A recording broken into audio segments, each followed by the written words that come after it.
Salve galera, estamos aqui para falar sobre filmes nostálgicos. Hoje Nossas Esperanças vai debater se podemos ainda acreditar que vamos ter filmes originais bons, se ainda Hollywood se prende muito à nostalgia de remakes, de reboots, de sequências antigas, porque dá pra realmente ter bons filmes ainda? Não já tá de saco cheio disso?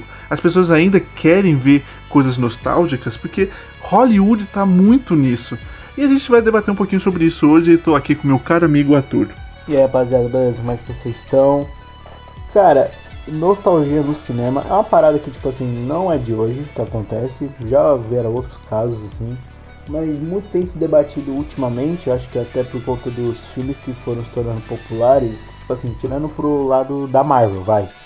A Marvel é uma franquia que se popularizou muito por conta do universo compartilhado deles, dos Vingadores. Teve Vingadores Ultimato, beleza, encerrou o arco ali dos personagens que vinham sendo desenvolvidos até aquele ponto. Entrou na saga do multiverso, entrou na fase 4, fase 5 e fase 6, se eu não me engano. Enfim, foda-se. Aí entrou na fase 4, onde se encontraram no ponto onde os personagens principais em que retinham a atenção do público já não se encontravam mais. Eles ficaram com personagens coadjuvantes. Personagens esses que não eram ruins, mas que alguns não tinham lá muito apelo com o público. E aí isso acabou tendo alguns reflexos ali na bilheteria. Aí teve pandemia, teve mudança de gestão, enfim, um caralho. E os caras meio que encontraram ali uma maneira de conseguir chamar de volta a atenção do público, que é o tal dos comebacks, né? Dos retornos. A gente teve isso em Homem-Aranha Se Volta Pra Casa, onde simplesmente todo mundo pirou, todo mundo parou pra ver o retorno do Octopus descendo a porrada no Homem-Aranha Tom Holland. Teve o Duende Verde, a gente teve o Electro, a gente teve também o retorno do Tobey Maguire, do Andrew Garfield, e agora mais recentemente, no próximo Vingadores, que é o Vingadores do Destino, que era pra ser Dinastia Kang, mas esse é um projeto que morreu no papel, enfim. A gente vai ter agora o retorno de outros personagens da era da Fox, que é os X-Men, que é assim, né, o Professor Xavier já tinha aparecido em Doutor Estranho Multiverso da Loucura. Esse velho vai voltar pra morrer de novo, né? Já morreu. Depois você faz um contador. Morreu morreu no confronto final. Dias de Futuro Esquecido. Quer dizer, morreu, mas ressuscitou. Enfim, morreu em Multiverso da Loucura. Morreu em Logan. E vai morrer de novo em Vingadores Destino. Não sei qual que é a ideia dos caras de trazer esse estilo só pra morrer. Tipo, porra, que sacanagem, velho. Não, realmente isso aí tá morrendo mais do que aquele ator que fez o Ned Stark em Game of Thrones, né? Que ele morre, é o ator que mais morreu em filme, que a galera zoa, né? Mas indo pra além de super-heróis, porque realmente os filmes de super-heróis é um exemplo grande de que estão se prendendo muito a nostalgia, trazendo personagens antigos do começo dos anos 2000 pra agora. A gente pode ver, ainda nessa questão da nostalgia, filmes se baseando em animações antigas e tendo as suas versões de live action. No começo, essa moda tava legal com, por exemplo, a gente viu Mowgli, foi bem interessante, né? Mas será que agora não estão enjoando um pouquinho? A Disney não tá fazendo até demais? E agora estão fazendo live action, por exemplo, de Moana. Mas Moana nem é tão nostálgico assim, não faz nem 10 anos, sei lá, que teve o filme em animação. E o 2 foi esses dias, agora tá tendo live action do primeiro Moana, sabe? Então, essa questão de aproveitar do passado me veio muito à cabeça o filme do Lilo e Stitch, porque, cara, também é um filme recente, começo dos anos 2000, mas, pô, será que precisava de ter um live action agora? E o filme fez muito sucesso, porque as pessoas estão preferindo ver talvez algo mais confortável. Por exemplo, em vez de arriscar, gastar um dinheirão no cinema com um filme que eles nem sabem se vai ser bom, às vezes é melhor você ir na aposta segura. Isso talvez seja até inconsciente do público, mas a galera vai, isso aqui eu sei que é bom, eu gostei quando a animação, vamos ver live action. Vou levar meu filho, eu gostei quando criança, agora vai ser a chance do meu filho. Tem essa questão também emocional. Mas eu sinto que está um pouco cansativo disso, porque é muito filme repetitivo, é as mesmas ideias, algumas coisas, às vezes tem ideias novas, interessantes, mas a maioria tá até meio cansativa. A gente vê todo blockbuster aproveitando o passado. A gente viu isso com Star Wars, trazendo Luke, Han e Leia, entendeu? A gente agora tá vendo com agora esqueci o nome do filme. Putz, esqueci agora o nome. Mas whatever, tem um filme também que eu acho que aproveitou bem, por exemplo, foi Jumanji. Jumanji teve um sucesso nos anos 90, foi um filme só. Fizeram o 2 e o 3, que ele faz parte do mesmo universo, mas não ficou preso àquilo, trouxe algo novo, então aí é interessante. Mas a maioria das coisas se repetem e aí tá meio cansativo isso. Caça-Fantasmas, era isso que eu ia falar. Teve a versão com as moças, que não deu certo, aí fizeram uma nova versão no mesmo universo dos antigões, também não fez tanto dinheiro assim. Cara, tá muito cansativo, já vão fazer o De Volta pro Futuro, e eu nem sei se realmente vai funcionar, porque a gente já fez tanto filme futurista, então eu acho que um filme do De Volta pro Futuro hoje, não sei se ia dar certo. Então, cara, duvido nada que logo esse vai estar aí também, porque as pessoas não estão tendo tanta originalidade. Eu acho que ano passado a gente teve um exemplo incrível que foi Pecadores, e que foi algo original, novo e que surpreendeu todo mundo. Filmes cults, filmes mais de baixa renda, a gente ainda tem coisas legais. Por exemplo, foi o Tudo em Todo Lugar ao Mesmo Tempo. Mas filmes de blockbusters que tem mais dinheiro, a gente tá vendo pouca originalidade. Aquele ponto, cara, é uma coisa que eu tenho pensado assim ultimamente. Não só pensado também, né? Mas também pesquisando um pouquinho. Você nota que você trabalhar um pouco com a nostalgia, você envolve vários aspectos assim do entretenimento. Até pensando assim pro lado mais do marketing, você facilita o trabalho deles. Porque aí eles não, assim, né, não vão ter que bolar algo do zero, eles já vão ter uma obra para ter uma referência, já vão ter um norte. Fora que você trabalhando com nostalgia também, você acaba pegando ali a memória daquele telespectador um pouquinho mais antigo que vai levar o filho dele, eles vão compartilhar ali um momento juntos, isso gera, né, memória afetiva. O cara vai estar ali acompanhando o filho, como por exemplo o Star Wars, em que basicamente o episódio 7, né, Despertar da Força, é um remake do 6, é do 6 ou do 4? Do 4, né? Do episódio 4, tipo, é um remake da parada. Mas isso você vê que é uma... Não diria nem que é uma tendência, é uma fórmula mesmo, sabe? Porque é mais fácil você trabalhar, seja na produção, até para quem tá desenvolvendo, a pessoa vai ter ali uma referência direta, vai ter um norte, vai saber um caminho específico no qual ela vai seguir, vai ter um molde do telespectador. Você gera essa vontade de querer compartilhar aquela emoção que ele tinha lá atrás quando ele assistiu Star Wars, a primeira vez. Vai levar o filho para assistir agora, aí o filho também se interessa, fica, porra... Você cria momentos, sabe? No marketing você vai ter ali mais com o que trabalhar. O Top Gun, por exemplo, acho que é um exemplo que a gente pode dar. Que foi uma sequência de 20 anos? Top Gun ou 30? O Top Gun teve um filme sequência 20 e poucos anos depois, acho quase 30 anos depois. E, cara, fez um sucesso desgraçado, cara. E realmente, há um filme que realmente os caras fizeram de uma maneira que você sente que quem tá ali naquele filme queria estar ali. Você sente isso, seja nos atores, no diretor, todo mundo que tava ali envolvido queria estar ali. É bizarro isso. Você vê como eles conseguem transpor essa emoção, essa sensação. Que é aquele negócio. Você trabalhar com nostalgia nem necessariamente é algo ruim, mas você pode acabar criando um certo, não posso dizer, uma zona de conforto, onde você não necessariamente você vai criar algo novo, você vai estar reciclando, né? E a gente que é estudante de publicidade, a gente entende que nada se cria do zero. Tudo é uma cópia de uma cópia de uma cópia. O que vai depender, às vezes, que você vai ter um diretor muito bom, o Matt Reeves da vida, que fez o The Batman, mas você vê ali que o The Batman, ele pegou referências ali de Zodíaco, Seven, fora também todas as outras obras em que ele se baseou para fazer o filme dele, mas ainda assim ele consegue trazer uma visão diferente do que a gente já estava habituado, ao ponto de que algumas pessoas até podem se incomodar com isso, porque é aquele negócio, você está tanto tempo consumindo um conteúdo específico, e quando você vai se deparar com uma coisa diferente, uma coisa nova, você acaba meio que rejeitando de primeira, sabe? Tem muitos filmes assim atualmente que a galera... O Tudo em Todo Lugar, ao mesmo tempo que você citou.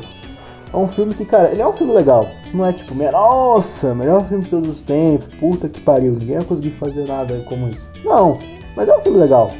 Mas justamente por ele ser diferente, né? E a própria ideia mesmo, você meio percebe. Uma coisa que eu percebi, que ultimamente dá pra perceber que tá meio que se criando essa tendência de você fazer filmes diferentões, seja na estética, na narrativa, em que você cria isso meio que pra incomodar um pouco o público, sabe? Pra dar aquela cutucada. Então, você trouxe 2 pontos que são bem interessantes a debater, que são: quando você mexe com algo que a galera está confortável, eles se incomodam muito porque, pô, mexeram no meu personagem. Por outro lado, quando vem uma coisa nova, mas que é algo novo, que não teve antes, que não mexe com nada que já estava estabelecido, a galera, nossa, que novidade e tal. Então é curioso isso, que tipo, se você pega o Batman, no caso. A maioria das pessoas gostaram do The Batman, porque ainda respeitou muita coisa da lore, respeitou muito dos quadrinhos, as pessoas gostaram muito. Mas também teve essa questão que ele se baseou muito em, por exemplo, Zodíaco, em Clube da Luta não, em Seven. Então, é curioso isso, como as pessoas, em certas mudanças, se irritam. Por exemplo, a Pequena Sereia. Pequena Sereia, a galera ficou pistolada porque mudaram a etnia da personagem, entendeu? E algo que pra mim, tipo, na narrativa, isso não afeta em nada. E pra mim o filme foi legal, sabe? A menina atuou bem. E essa questão já da novidade, quando você não mexe com nada que já está estabelecido, chama a atenção do povo e as pessoas querem ver mais. E tudo em todo lugar ao mesmo tempo foi uma novidade assim que as pessoas amaram na época, entendeu? Eu acho que a A24 pode ser um caminho que ajude nisso, nessa questão de não viver apenas na nostalgia. Nem tudo que eles fazem é bom, claro, mas eu adoro. Se aparece a A24 já, opa. Então, mesmo que o filme eu não vá achar o filme mil maravilhas, eu fico feliz em ver um filme deles porque eles trazem essa questão da novidade. Porém, a A24 ainda não é um blockbuster, ela não vai estourar 1 bilhão ainda, sabe? Mas mesmo assim já é um caminho interessante se a gente acompanhar. E outro ponto que a gente quer deixar claro, a gente não é contra sequências, remakes, reboots. Não, a gente sabe que é bom. Por exemplo, o Arthur trouxe aqui o Top Gun, que foi realmente uma referência muito boa. E foi muito legal ter uma sequência, sabe? Acho que foi mais de 30 anos depois do primeiro filme. Quase 40, na verdade. Porque o filme é dos anos 80. Cara, foi muito legal acompanhar essa experiência do Top Gun novamente. E ainda no cinema foi muito foda acompanhar esse filme. Então, tem coisas que dá pra fazer. Eu acho que é uma questão de dosagem. É que ultimamente está demais. Eu acho que está no limite. Já está realmente ao excesso. A Disney mesmo está fazendo muito disso, entendeu? Vamos fazer sequência. A própria Pixar tinha colocado uma regra há poucos anos atrás. Não vamos mais fazer sequência. Incríveis 2 foi o último filme sequência que a gente fez. Passou 1 ano, mudou a regra. Não, mudamos de ideia, vamos fazer sequência. Aí pá, Toy Story 5, Incríveis 3, vai ter mais Moana. E a Disney mesmo, vamos extrapolar, vamos fazer mais sequência porque isso dá certo. E é uma pena, porque a Pixar, que é a força, que trazia muita novidade, ela é um pouco dos estúdios, deixa eu corrigir, é um dos poucos estúdios grandes que tem força de trazer algo novo e fazer dinheiro, entendeu? Porque tem estúdio que traz algo novo, o filme faz dinheiro, faz um dinheirinho, paga tal, faz um sucesso depois, aí na sequência é uma explosão de bilheteria. Não, a Pixar consegue furar essa bolha. Mas mesmo eles estão repetindo isso. A Disney também. Então, poxa, é uma pena isso, porque eu quero ver coisas novas. É que eu acho também que vai um pouco da dosagem, né? Por exemplo, a gente tá falando de sequências, inclusive a ideia é até pra fazer um vídeo, né? Sequências que acabam sendo melhores que os filmes originais. Um exemplo que eu vou dar aqui é o Gato de Botas. Que tem o Gato de Botas 2, que, cara, ele é muito bom. Tipo assim, o primeiro filme ele já era legal, mas em comparação, você nota que houve um salto assim de qualidade, onde de verdade, a gente até a gente conversou umas resenhas, né, que a gente tava, acho que a gente tava falando de filmes que emocionaram a gente, sabe? Filmes que tinham emocionado a gente recentemente. E eu peguei pra jogar de Botas 2 recentemente, e tem uma cena em que, tipo assim, cara, ela não, assim, eu não tenho nem muita coisa no sentido assim, não é nada demais. Pra quem tá assistindo assim casualmente. Mas pra mim é uma parada que me pegou. Que é a cena que o bichinho lá, o cachorrinho fala. O bichinho, o cachorrinho, ele fala pro Gato de Bota. Porque o Gato de Bota tem essa parada, né? que ele tem 7 vidas, ele perdeu a maioria das vidas que ele tinha, ele quer ter de volta, porque ele só tá com uma. Aí, tipo, o bichinho fala pra ele, né? Tipo, cara, em vez de você viver 7 vidas, não é melhor você viver uma só? Viver uma vida bem vivida? E aí a morte vai lá, aparece pra ele. A morte, inclusive, que é dublada originalmente pelo Wagner Moura, vale ressaltar. E aí, tipo assim, é muito boa essa cena, porque tipo, você vê que a morte tá ali pra levar ele, mas ela também quer ensinar pra ele, tipo, filho da puta, para de ficar desperdiçando a sua vida com coisas, sabe, fúteis, sabe? E viva. E aí ele dá a escolha até, tipo, não, você vai fazer o seu pedido aí pra você ter as suas 7 vidas de volta, ou 9, é porque muda, né? No Brasil acho que são 7 e no exterior são 9. E aí, tipo, ele joga até a espada pra ele. Aí o gato, tipo, tem um flashbackzinho, que é essa cena que me pega. Que aí ele fala, não, ele pega a espadinha e fala, não, quer saber, então me enfrenta aí se você é capaz, sabe? Bem, eu vou, essa é a minha vida, eu vou lutar por ela. Essa cena emocionou muito, cara. E aí, tipo, teve o Top Gun também, que foi uma sequência tardia, que eu assisti com o meu pai. E o meu pai é aquele... O meu pai tem quase 60 anos, sabe? Então é pouquíssimos filmes que conseguem reter a atenção dele. E o Top Gun foi um dos que conseguiu, cara. É um dos filmes, assim, que eu consegui assistir com o meu pai. E meu pai realmente estava concentrado assistindo o filme. E dá pra ver que ele também, sabe... Também a emoção do filme também tocou nele. Que quando terminou o filme, nossa... Pra ele, tipo... melhor filme da atualidade, sabe?